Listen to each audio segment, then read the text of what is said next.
नमस्ते दोस्तों। जब चीजें आपके मन मुताबिक नहीं होती या जब चिंता आप पर हावी होने लगती है तो आप क्या करते हैं? हम में से ज्यादातर लोग उस चिंता को शब्दों के माध्यम से बाहर निकालने की कोशिश करते हैं।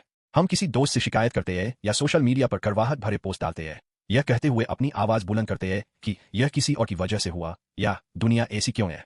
लेकिन अजीब बात यह है कि जैसे जैसे हमारी आवाज ऊंची होती जाती है, समस्या का सार उतना ही धुंधला होता जाता है।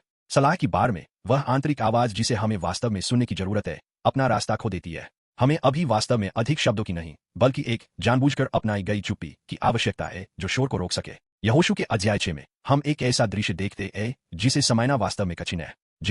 यरीहो के अभेद्य किले के सामने परमेश्वर ने इस्राएल के लोगों को मौन रहने का आदेश दिया। उन्होंने कहा, अपनी आवाज न सुनाना और तुम्हारे मुंह से एक भी शब्द न निकले। पद 10। यहाँ मौन हिब्रू जाशा रहने का मतलब केवल अपना मुंह बंद रखना नहीं है। यह एक सक्रिय संयम को संदर्भित करता है जो बाहरी उत्तेजनाओं पर प्रतिक्रिया दिए बिना आंतरिक शांति बनाए रखता है।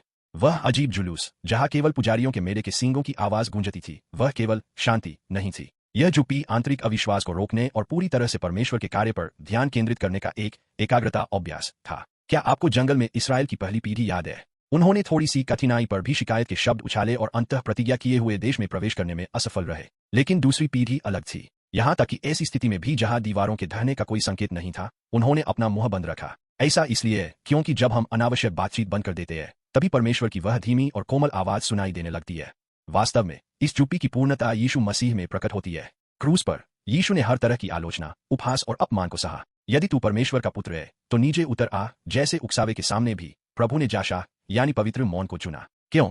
क्योंकि प्रभु ने अपना मुंह खोलने के बजाय चुपचाप दुख सहा, जिससे शोर से भरे हमारे जीवन में परमेश्वर की सूक्ष्म आवाज को सुनने का मार्ग खुल गया। क्रूस का मौन कमजोरी नहीं थी, बल्कि हमें बचाने के लिए प्रेम की सबसे शक्तिशाली एकाग्रता थी। आज के हमारे जीवन में भी जेरिको की दीवारों जैसी ठोस समस्याएं हैं।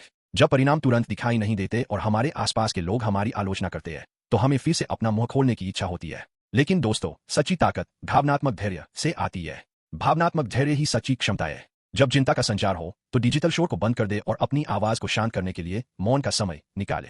जब मैं मौन होता हूं, तब परमेश्वर अंततः काम करना शुरू करते हैं। जब आप अपने शब्दों को कम करते हैं तो सार स्पष्ट हो जाता है। जब आप शोर बंद कर देते हैं तो आप यीशु के स्पर्श को महसूस कर सकते हैं। आज मैं आपको अपना विश्वास का मार्च जारी रखने के लिए आशीष देता हूं। दुनिया के शोर के बजाय परमेश्वर की प्रतिज्ञा पर ध्यान केंद्रित करते हुए चुपचाप अपने जेरिको के चारों ओर चक्कर लगाए।